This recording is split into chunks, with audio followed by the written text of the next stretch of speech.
Welcome back to the Korea Now podcast, to the podcast where we look into the history and the politics and the sociology of the Korean Peninsula.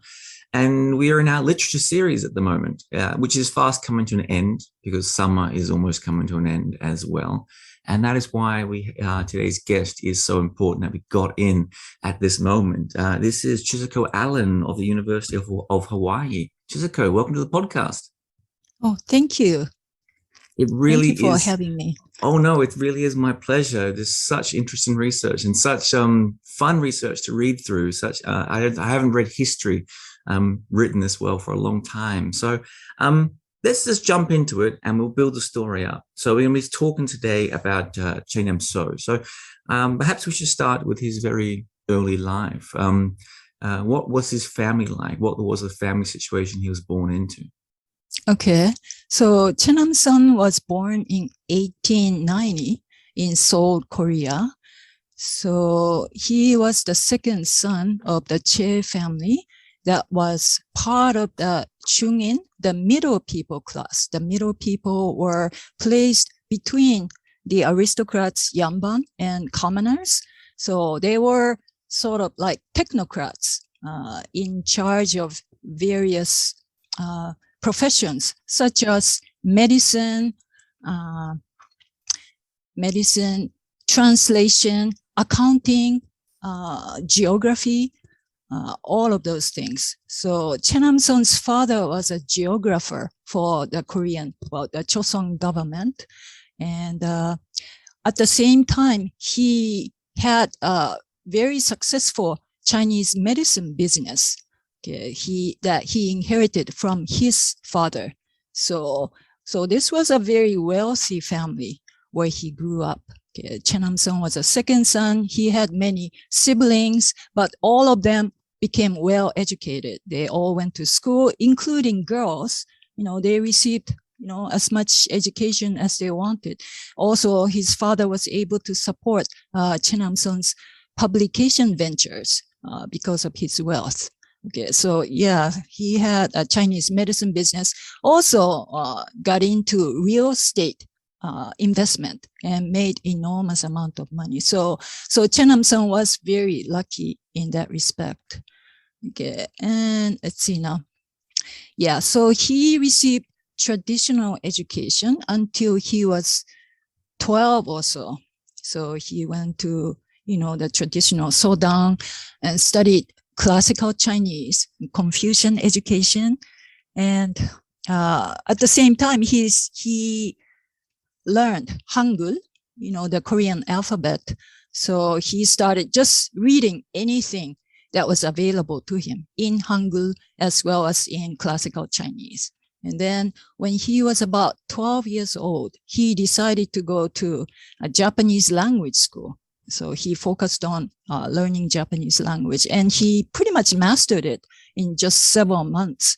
And then from that point on, he started reading Japanese newspapers as well. Okay. And then he, at age 14, he was selected to study as a government scholarship student in Tokyo, Japan. So there were dozens of students selected for this mission. And Choe Nam-son was actually the youngest at age 14, but he was at the same time the most competent in Japanese language. So he served as a translator for the group, but that was actually too much burden on him. So he actually quit. He left the group after 3 months. So he returned to Korea. And he had another opportunity to study in Korea when he was 16, at this time at Waseda University, funded by his father. Yeah, so his father agreed to send his son to Japanese university. And Che had to study English language before being admitted to Waseda in Tokyo. But once again, he quit school after just a few months, because he had some disagreements with the school authorities regarding the visit of Korean King Kojong at that time. his visit to Japan was being discussed within Japan at that time, and he had a disagreement, or he and his fellow Korean students had a major disagreement about the Japanese government's treatment of King Kojong. Anyway, so although he didn't receive formal education except for these several months in Tokyo, but he was exposed to, emerging Japanese modern education and modern print media. He was particularly impressed by Japanese print media, looking at Japanese newspapers, magazines, and books at many bookstores and libraries in Japan. Okay, he thought that that's something he should get involved in. Okay, he wanted to become a publisher and writer to enlighten the Korean people, particularly the young people of Korea at that time. Yeah, so after spending several additional months in Tokyo, he returned to Korea, actually with 2 Japanese technicians, printing technicians. So even though he was only 16 or 17, he employed 2 Japanese technicians and also purchased a printing equipment, the state-of-the-art printing equipment in Tokyo at that time. And he started setting up publishing house at his residence in Seoul. So that's how he started his youth magazines.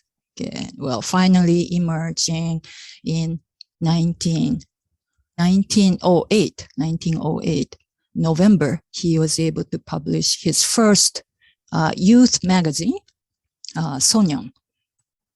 Okay. And then he continued to publish youth magazines and children's magazines until 1918. Okay. Although there were interims in between, there were breaks in between because of Japanese censorship and suspension of his magazines. Let's let's go back to his father briefly. So he has this very wealthy upbringing, but of course Choe Nam-son goes on to become a key reformer in the Korean independence movement. So was his father a key reformer? Because it seems to be very interesting in some ways that you say that he perhaps contributed to the signing of the Kangwa Treaty as a translator, and he seemed to be involved in a lot of things. And of course, coming from that technocratic class, it makes sense that people like him would become the reformers in a modernizing Korea. But you got to say that Choe Nam-son probably grew up with his father speaking about the need for reform, though perhaps he wasn't such a reformer, an active reformer himself. Right. Yeah. His father was not a reformer. He was not involved in politics, as far as I know. No. So he was busy, engaged in, the government business, as well as, the running the Chinese medicine store in Cheonno, in the middle of Seoul. Right? But his father was interested in reforms. He knew the need for reform in Korea at that time very keenly because he traveled to China, quite a few times on government business, and he saw what was going on, you see. So that was in the late 19th century and the early 20th century, right? So his father saw the decline of the Qin dynasty, right? And Japan's defeat of the Qin dynasty in the Sino-Japanese War, so he knew definitely what was coming, that the power of Western civilization and the rise of Japan was right there, in front of him, right? So that Che's father, he was never a political man, but he did speak about the need of reforms and, what was going on in the world. Okay. He did speak about these matters in front of his sons. Yeah. So Choe Nam-son grew up listening to his father speaking about the changing world and also the role of the Chunging class, the technocrats, the stories about the prominent technocrats, in recent history, such as, the Chunging individual who translated and who played a certain role in the signing of the Kanhwa Treaty in 1876, things like that. Yeah. So Che had the desire to emulate, these successful Chunging men who played certain roles in politics. You said there, and that is very interesting. You said through his, of course, his education has not just in Hangul, but also in classical Chinese. This is Choe Nam-son, the son, and then later in Japanese as well. And you write very early on in your article, very interestingly, that this didn't just open his eyes to China or Japan, but to Western books, which were more easily found, translated into Japanese and into Chinese. And this becomes very important because Choe Nam-son begins to see a world, a larger world, a globalized world of intricacy and diversity beyond just East Asia. Right. Yeah. He was, as I said, exposed to all kinds of publications from a young age, you see. So yeah, he started, reading books in Hangul. So I think the first books he read were in Hangul, right? When he was only like maybe 4 or 5 years old, and he read, traditional novels, well, written mostly for women of the Joseon dynasty at that time. But then pretty soon he learned to read classical Chinese, and, there were, Western history books or, politics books written in classical Chinese at that time. Well, translated from English, say from English to Chinese, right? So he was able to read those. And also, in Hangul, the first Hangul Western book translated into Hangul was actually the Bible. The Bible was the first Hangul book, from the West, right? So he read that, I guess it was the first Western book he read, right? And the Pilgrim's Progress, that was a Christian book, right? Very classical Christian book. He also read that about the same time. Yeah, he was only like 6 or 7 at that time. Yeah, so he had a very early exposure to Western literature, well, translated mostly into Hangul, sometimes into classical Chinese, and later into Japanese. Yeah. And you touched on it earlier as well. I should ask this as well, because this is really important.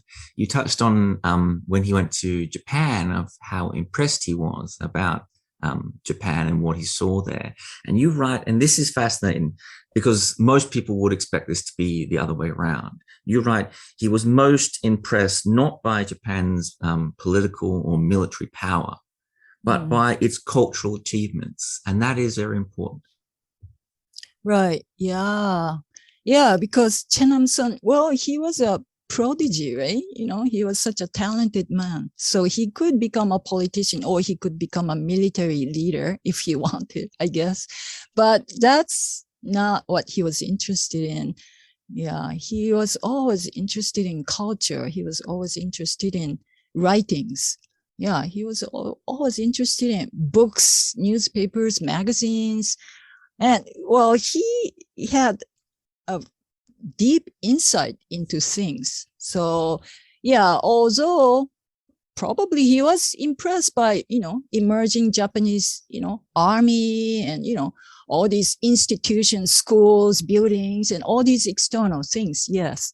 But he was even more impressed by Japan's, emerging culture or, modern culture represented by print media.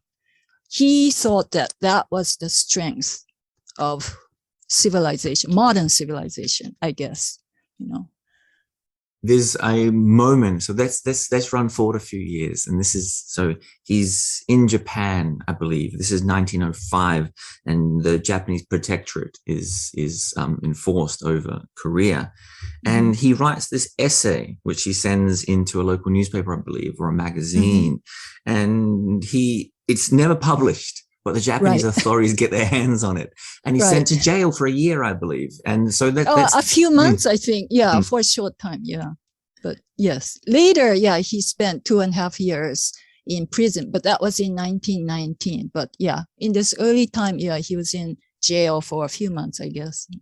And he comes out in 1906 after his brief imprisonment, and he begins to immediately start work with other Koreans on a monthly Korean language journal. So this seems to have been, I'm not sure, it seems to, at least from my amateur reading, a significant moment from authorship to working as an editor and a publisher, etc. as well.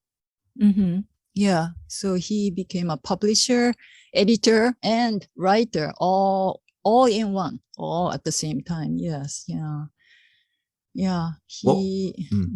What was his, on that same vein, what was his relationship with An Cho-hong? So a very significant reformer and literary figure in his own right. They seem to have a very close relationship, and it started very early in his life. So what was his relationship there? Right. So An was visiting Japan. He stopped by Tokyo on his way back from California to Korea. That was in 1907, I believe. Yeah. So in that brief visit, An was able to speak to a group of Korean students studying in Tokyo. And so Choe was one of them, right?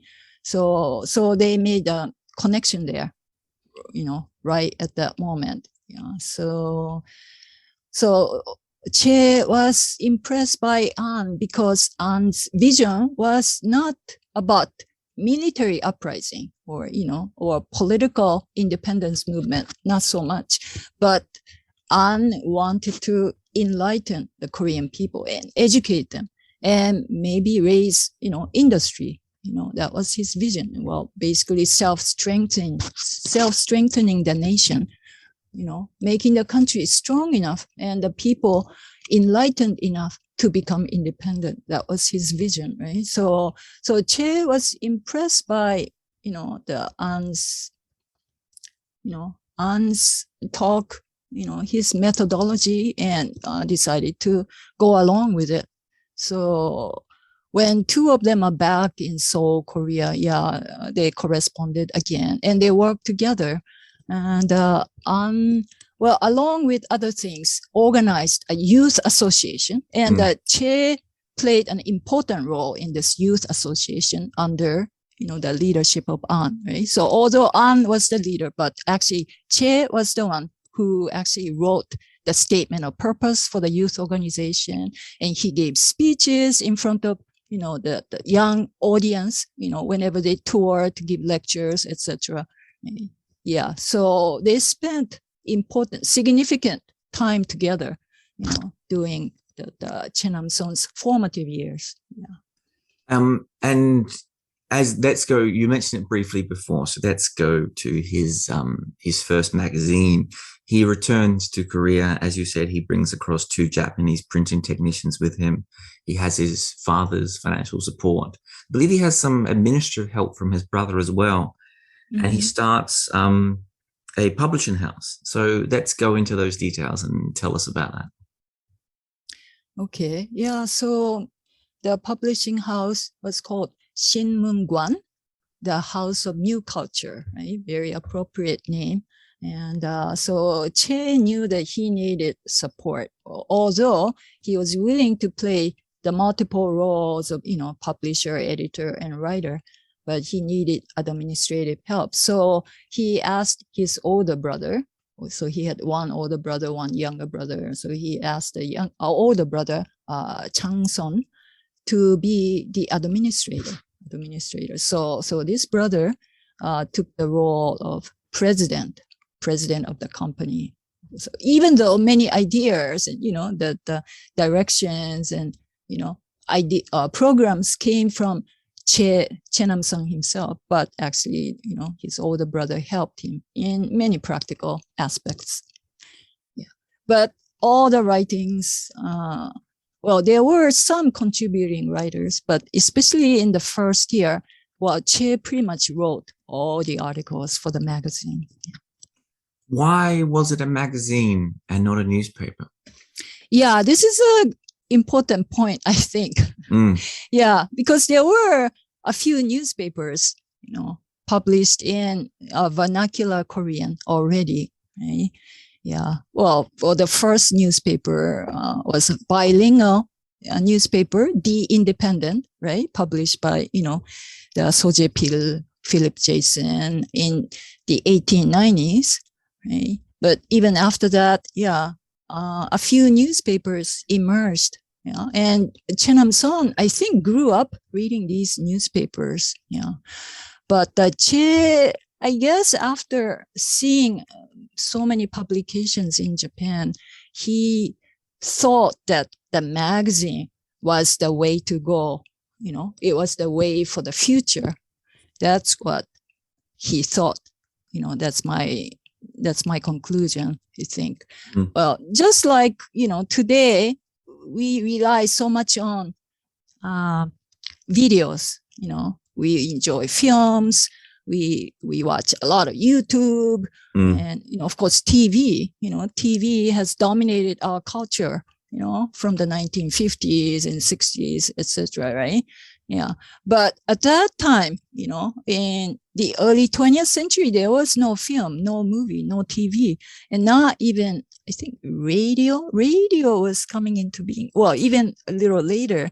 So that the medium of communication was print media. But, out of that, the magazine was the most, visual, or, it had, it could use visual effect. You could use colors.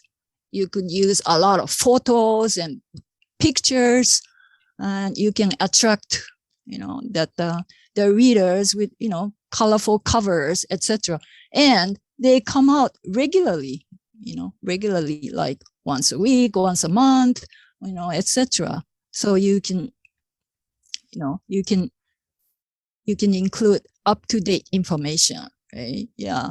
So at that time, that was the most up-to-date, mode of communication, I think. And that's what he chose. Why was this particular magazine so important? Because this is an interesting part in your article. I didn't realize this, and I live in Korea, that on November 1st, Korea still celebrates the Day of Magazines. And that date, November 1st, is when this particular magazine was first published. But you go on to write that this was by no means the first Korean magazine, by no means the first Korean youth magazine, but it has this huge prominence still within Korea today. So why was it so significant? Yeah, so there were, as you say, there were other magazines, but actually many of them were more like, organizational newsletters, so to speak, or it was that these magazines were targeting, a certain audience, or, or that the members of their organizations, right? And popularized only a small segment of population, or, or just in one region, so to speak. Yeah. And even Choe Nam-son himself, he was involved in editing this magazine or newsletter, so to speak, while he was studying in Japan in 1906. He worked with other Korean students studying in Japan to publish this magazine for a few months. Well, this particular magazine didn't last more than a few months. Yeah. So there were many attempts by different individuals, right? Yeah. So the other youth magazine that you mentioned, I think it was the Korean Peninsula Youth. the Hanbando Sonyeon. Okay? Yeah, but this one also didn't last more than a few months. So by contrast, Choe Nam-son's magazines, although it was under difficult circumstances, just like other publishers, he had, financial difficulties, he couldn't make any profit at all. And, his magazines are censored by the Japanese authorities, and oftentimes suspended. Okay? But still, he had this tenacity to go on and challenge and try to get, the publication permit again and again, So the Sonyeon was first published towards the end of 1908, right? Okay, and then 2 years later, Korea was annexed to Japan, right, in 1910. But yeah, so all Korean publications were suspended at that time. But still, later in that year, December 1910, he was able to publish the magazine Sonyeon again. This is incredible. I don't know how he did it. And also he was able to continue publishing Sonyeon until sometime later in 1911. Yeah. And then, it was suspended. So he then switched to magazines of smaller scale and targeting younger students, right? But that didn't go on too long, but still he did it. He continued publishing, despite so many difficulties. Yeah. So I think, the Korean people recognize that, that even though there were many attempts, but sporadic, unsuccessful attempts earlier, but Choe Nam-son's magazine Sonyeon was the first well-established, successful Korean magazine. That's how they, recognize today.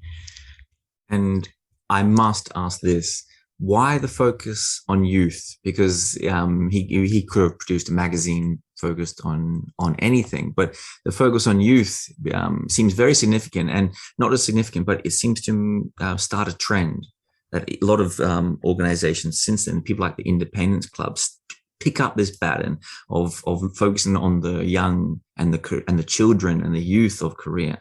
So why that focus? Well, I think, first of all, he was a youth himself. He was a young man. He was a mere teenager when he started all this, right? So, he wanted his voice to be heard, right? So he wanted to emphasize the importance of youth. And he wanted other young people to rise up, and interact, also work for New Korea, right? Yeah. So he knew so well, about classical, the Chinese literature, Confucian education, because he went through all that, earlier. So, but in the classical education, the seniority is so important, right? When you are a young person, you always have to submit yourself to the older ones, your parents, your teacher, the government officials. They much older than you. You always surrender yourself. You always listen, and you have no right to even speak out. But he realized that, modern civilization, Western civilization is not like that. Right? The young people had the right to speak. The young people are creating something new, and they're not put down by older folks, and the young people, they had the power, and they had the creativity to contribute, and that the result, the power and energy of Western civilization was a result of that. I think he could see that very well. He also speaks a lot about the ocean and the sea, and I think it's in the first issue. He has this poem, From Sea to Youth. And he goes on to talk about the ocean, and of course he publishes things like the Tales of Robinson Crusoe. He writes histories of Korea's maritime exploration and maritime history. and he approaches the ocean, it seems, in very different ways. Korea, perhaps beforehand, may have looked at the ocean in terms of dangers in some ways, foreign powers. And he looks at the ocean with a kind of awe and encourages people, and is this wonderful kind of relationship that he begins to rebuild with that. So let's focus on that, because that seems to be very important and a theme that does repeat again and again in his work. Mm-hmm. Yeah, so that's right. The ocean, the sea was so important to Choe Nam-son because they symbolized, modern civilization and Korea's openness to the world. You see, even in traditional literature or traditional art forms, I don't think the ocean was a topic, oftentimes the mountains were, often depicted in, traditional literature, traditional paintings, but not the ocean, right?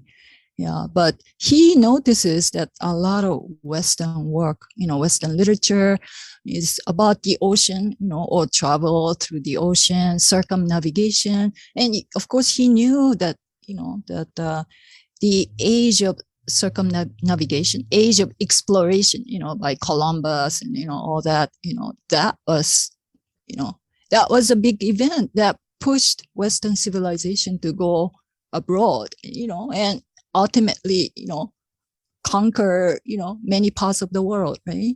So understanding all that, he thought that, okay, Koreans must go out, go to the world, get to know the world first, but also go out and contribute to the world. And the ocean was the medium, or, you have to cross the ocean to get to new places, right? The Korea is a peninsula. He was also very, very conscious of, Korea's, geopolitics. Okay. Korea is surrounded by the ocean on three sides, and only on one side is attached to the Asian continent. Okay. So whenever Korea was,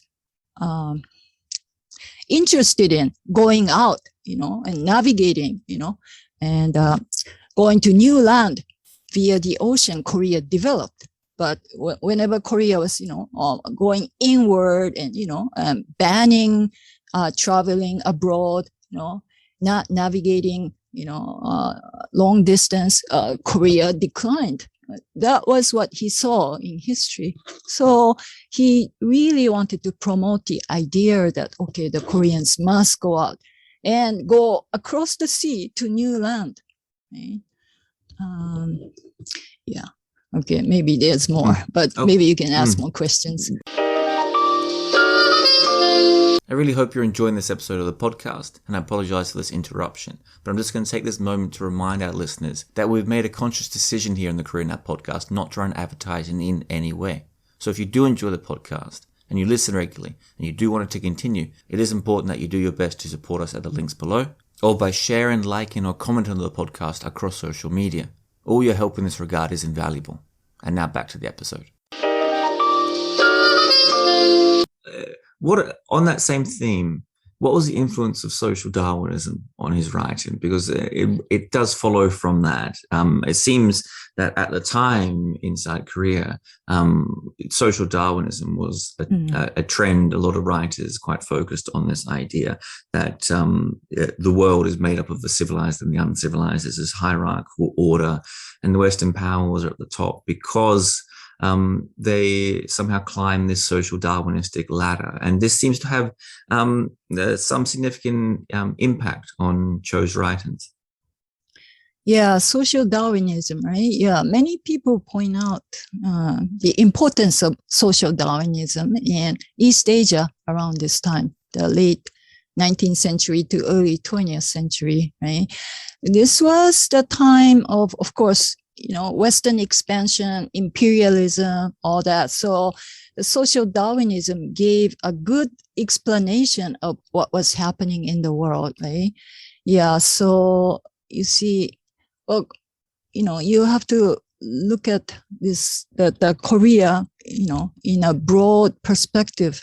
Like Korea for centuries was was within the Chinese world order. The East Asian world order centered on China, right?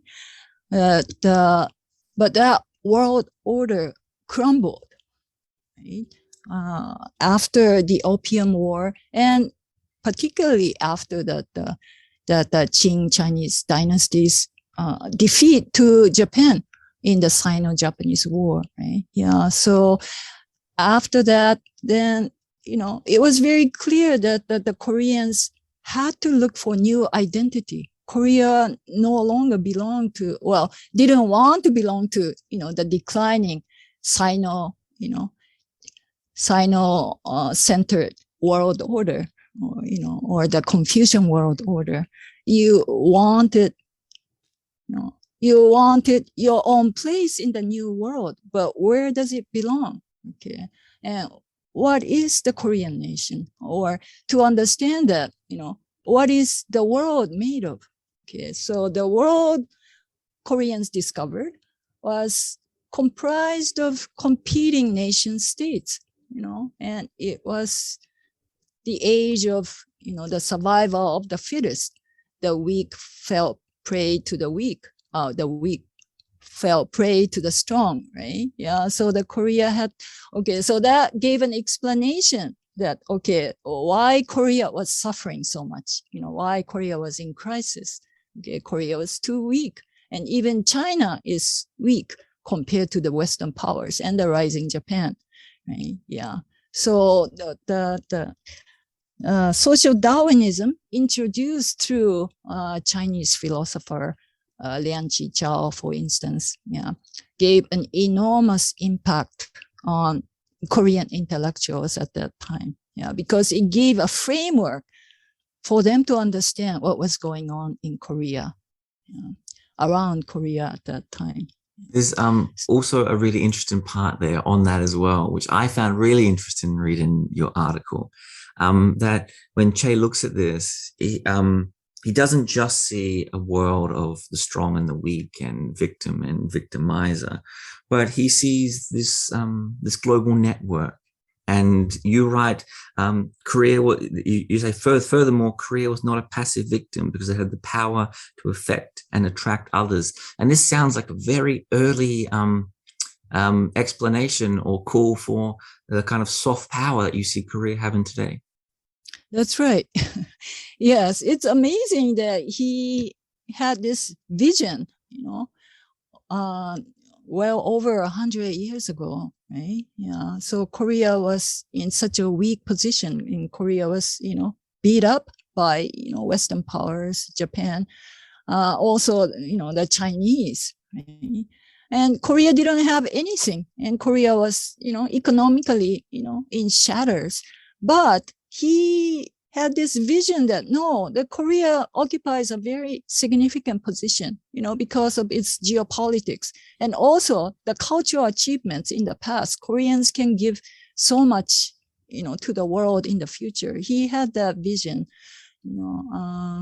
so yeah, I think, that came from various sources, but mainly because he had this insight.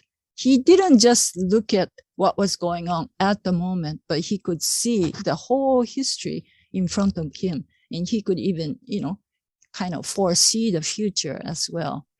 And so, yes, coming back to your comment about, victimizer, victims, yes.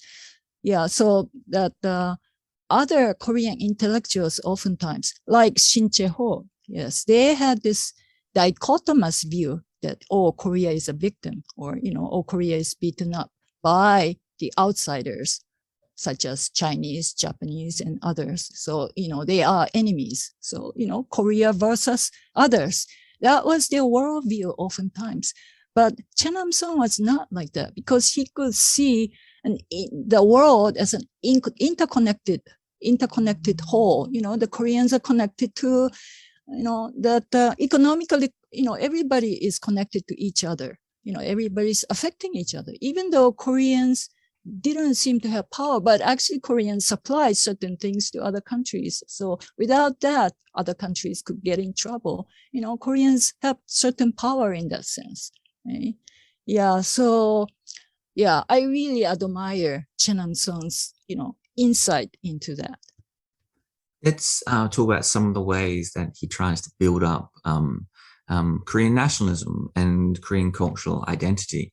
And he starts with a focus on the peninsula and compares it to the Greeks and the Italian empires of past. And I might run a quote here. This is Choe Nam-son. He writes, "Most civilizations rose on peninsulas, and the roles of transmitter, harmonizer, and amalgamator and pioneer of cultures were always played on peninsulas. Peninsulas have been the lighthouses for humanity since ancient times, and this solemn historical fact speaks loudly. I am deeply moved by this blessing from heaven, and in turn places a heavy but glorious responsibility upon our peninsula."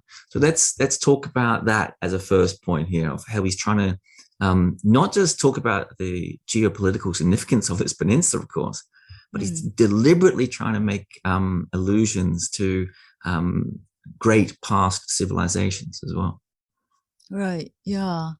I think, in the early 20th century, people spoke of civilizations, cultural spheres, they had these big ideas about, these cultures and civilizations and, things like that. Right?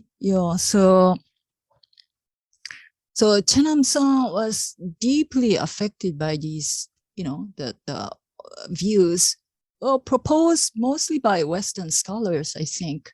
And later on, he came up with this idea that, that the Korea was the center of this huge cultural sphere, that covered the entire Northeast Asia, and much of the Eurasia, so to speak.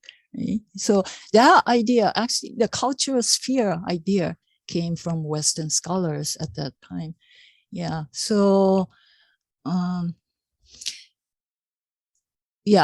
don't think he is the one who he is the first scholar to say that the peninsula is so important in the creating new civilizations, but he somehow caught that idea from somewhere. I'm pretty sure. Yeah, and it's true that the Italian peninsula, Iberian peninsula, the Greek peninsula, I guess. Yeah. And they did contribute, with the creation of a new culture, a new civilization, etc. Yeah. So he really liked that idea. And Korea is an important, peninsula state, in East Asia, right? Yeah. So let's focus on that and this idea that he's trying to build up indigenous Korean culture. You write that after 1910, his writing style shifts in both its form and its content. It says earlier before this, it was like a freestyle verse, and he as we spoke about earlier a little bit. And then you write after 1910, he begins to shift, and he's writing Korean traditional poetry and talking about these lofty Korean mountains. So it's not just the contents that shift, but it's also his style of writing changes as well. Right. Yeah. So up until 1910, I think many Koreans, including Choe Nam-son, had the hope of, maintaining an independent Korea, right? Even though Korea was a protectorate of Japan, they thought that they could achieve independence, they could achieve autonomous Korea, right? Through their, the self-strengthening movement, patriotic enlightenment movement, etc., right? But, the 1910 was an important watershed because, Korea did become Japan's colony. So a lot of Korean intellectuals, they had to leave Korea. They left. Well, Shin Chae-ho, for instance, he left for China, and An Chang-ho, well, he returned to California, right? And Shinman Rhee, for instance, well, he also left for the United States, right? So those Koreans, like Choe Nam-son, who remained in Korea, okay, they really went through soul searching, so to speak, and they had to think what they can do from now, under Japanese rule. Right? Korea is no longer a viable independent state. Korea is only part of the Japanese empire. What can we do? So from that point on, that Choe Nam-son's focus on Korea's traditional culture, traditional literature, and the importance of Korea's ancient history became more and more intense. Now, you did mention this a couple of times, but I should ask you again here. Based on that message, this was clearly quite controversial for the Japanese authorities and something that they wanted to stamp out. And as you mentioned as well a couple of times, they had a huge amount of censorship. They shut down all magazines at one point. And you also said that he managed to continue publishing. So is there any idea that you have any theories on how he managed to somehow keep publishing here? Was it just sheer determination, or was it the money of his father or the connections of his brother? It seems to be a remarkable thing that he managed to keep publishing at this time. Yes, yeah, I agree with you. Yeah, I agree. Yeah, especially between 1910 and 1919, right? Yeah, publication, any kind of publication in vernacular Korean was very, very difficult. There were so few publications, general publications in, Korean. Maybe there were some academic publications, and there was Korean newspaper that was approved by the government general of Korea, but that was pretty much it. So his magazine, Chonchun, was pretty much the only general magazine, targeting, literary Koreans. So, yeah, I really don't know how he did it. So financially speaking, I don't think he was making any money, any profit by publishing, such magazine. No, he was constantly losing money. Yeah. So he was constantly being supported by his father, for sure. Yes. And in terms of publication permit, yeah. Well, Chonchun was suspended for almost 2 years at one point, you see. So it was very difficult. I don't know, how he made an inroad, into the government general and, regained, publication permit. I have no idea, but possibly he made friends with, Japanese officials, who knows? It's possible. There's another interesting thing that he did, I found really interesting here, is in this way to build traditional or indigenous Korean culture up. He is one part of traditional Korean culture that he doesn't have any time for, and he's quite detrimental of, and that is the old social stratification and the young band class, which we mentioned at the very start of our interview. He goes on to rail against the corruption of this young band class. He says they're not helping Korea, they're destructive to the course of Korea, and they are in many ways to blame for the weakened position of Korea today. That's right. Yeah. So in this magazine, Chonchun, between 1914 and 1918, he and his co-writer, Lee Kwan-soo, actually attacked, the old customs, negative customs of, Joseon Korea. So the class structure was, one of the points they severely attacked, right? Yeah. And, you can understand that, the Che family came from Chungin, the middle people, not the aristocratic Yamban. So he had no hesitation in attacking the Yamban class, right? Actually, I'm sure his father, his grandfather, possibly had some grudge against the aristocratic Yamban, for example, right? Yeah. I never read about it, but it's quite possible. Yeah, the Yamban, some Yambans are notorious in, abusing anybody who are below them, right? Yeah, so Chungin was not free from, being abused or misused by, the Yamban officials.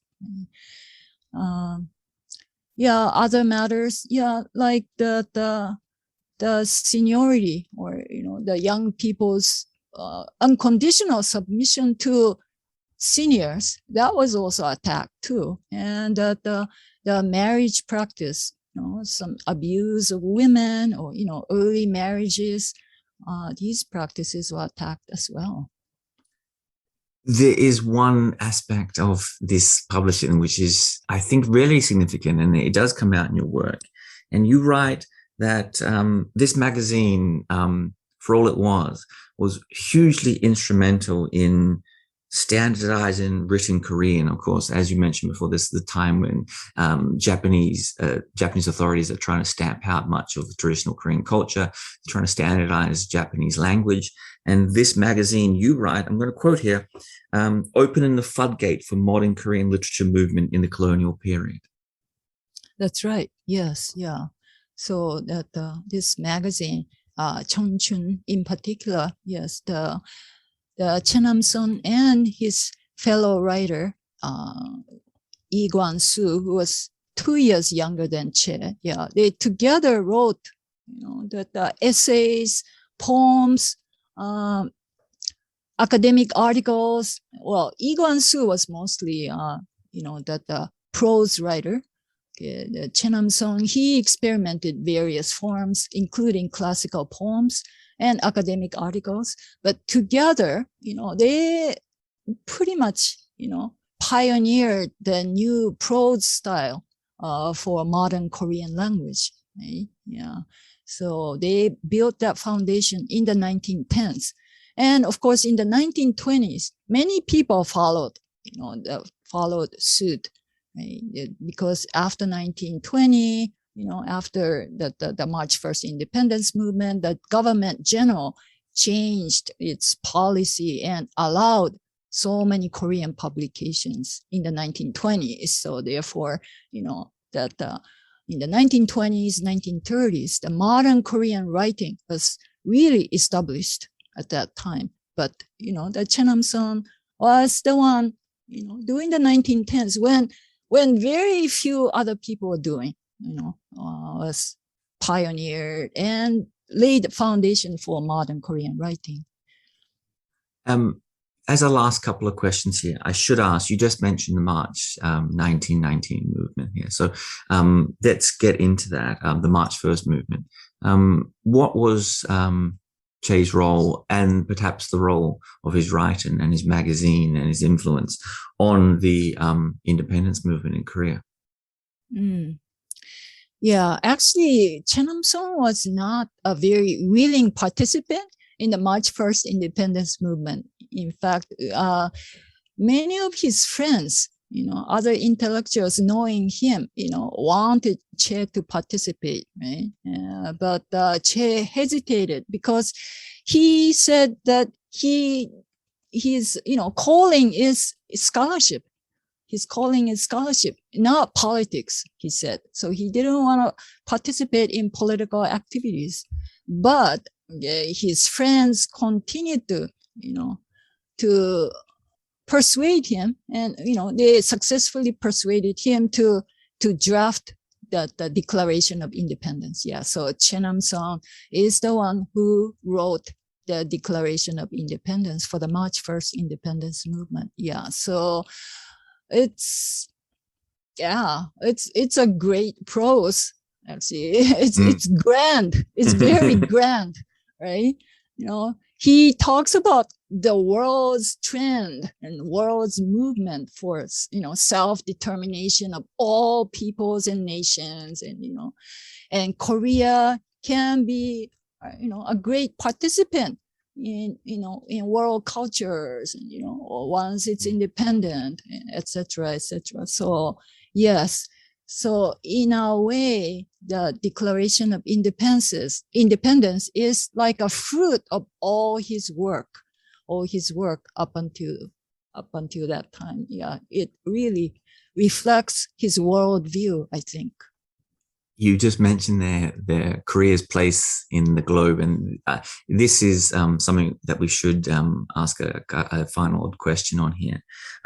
He talks a lot about Korean independence, not in terms of just an independent Korea, but in terms of the potential contributions of Korea to global civilization. And you write, and I'm going to read a quote of yours here, because this is very important when we think about how important a figure this was. You write, a century after his writings, many Koreans today seek to find their place in the age of globalization, and the goal of global Korea has become upheld by the government and many organizations in South Korea. He was shockingly ahead of his time in this. In not only, we did mention earlier how he's ahead of his time in terms of soft power, but he's also very ahead of his time in terms of globalization and Korea's place in a global empire or global civilization. Yes. Yeah, he was truly ahead of his time, right? Yeah. Looking back, he knew the interconnectedness of the world, back in 1909 already. Yeah. And even under Japanese colonial rule, he didn't lose sight of the world, even, in the middle of, Japanese censorship, Japanese oppression, and no political participation allowed. But still, he wasn't just thinking of, Korea versus Japan. Yeah, he was thinking of that too, but he was thinking of Korea in the world, what Korea can do in this world and, for the world, right? And Koreans are capable, and Koreans have the creativity and energy to participate and contribute to the development of world cultures. That was his vision. And, he was always proud to be Korean. Always proud. And, the circumstances changed, and, the Japanese government general policy changed, but, his goals never changed. He wanted to uplift, Korea's position, not just versus Japan or versus China, but in the world. Yeah. So actually, yeah, I think a lot of Koreans today, well, maybe they have a similar perspective. I feel, right? But, yeah, I hope that, but maybe sometimes Choe Nam-son's view was even broader than some of today's Koreans, I would think, Yeah. As a very last question, and I know you've answered this a little bit in many different ways already, but I should ask this. What is in your opinion, what is or what should be the overall legacy of Choe Nam-son? I not just for what he did, but also in modern Korea today. Is he widely known? Is he widely recognized as he should be? And how should we appreciate him and his legacy? Yeah, that's a very good question. Yes, yeah. So I think, knowingly or unknowingly sometimes, that Choe Nam-son's nationalism, Korean nationalism, has impacted so much on the Korean people, you see, because he left so much writings, and, impacted, the Korean people so much in the 1910s, 1920s, 30s, and even later, right? The people kept reading his writings. But at the same time, that's sometimes not even recognized, because of his, collaboration with the Japanese, later in his life, particularly, during the later stage of the Pacific War, he encouraged Korean students to enlist in the Japanese army. So, that really tainted his reputation. But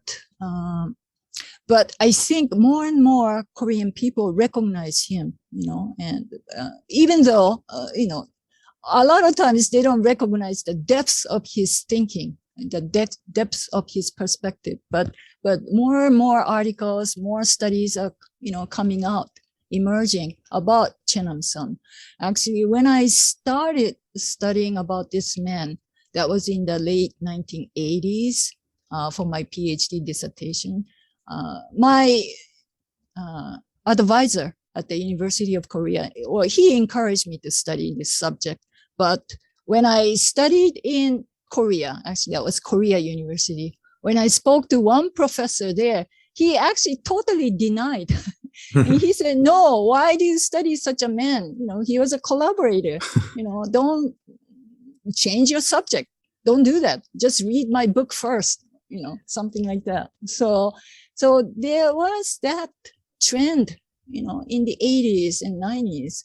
But today, after I started publishing articles about Choe Nam-son, more Koreans, more South Koreans are paying attention to Choe Nam-son, his contribution to Korean nationalism. And I'm very glad to see that. Yeah. His contribution is actually innumerable.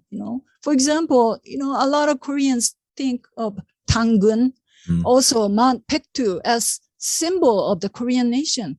And how did it start? Choe Nam-son has a lot to do with it.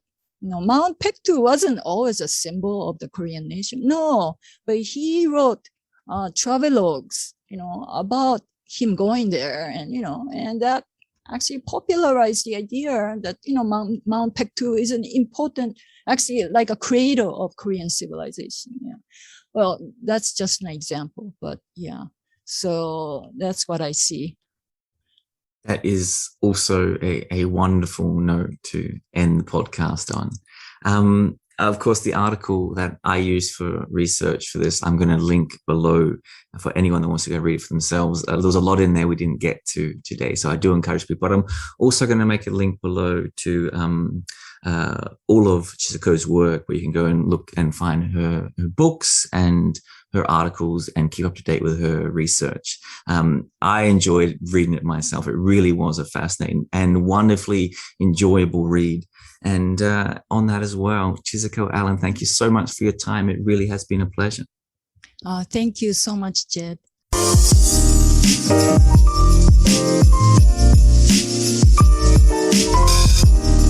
Thank you for listening to this episode of the podcast. I really hope you enjoyed it. This is just a final reminder that we've made a conscious decision here on the Korean Out podcast not to run advertising. And so the podcast is entirely funded by you, the listener. So if you do want it to continue, please consider supporting the podcast at the PayPal or Patreon links attached below. Or importantly, you can share, like, or comment on the podcast across social media. And on that, I hope to see you again for the next episode. Thanks again for listening.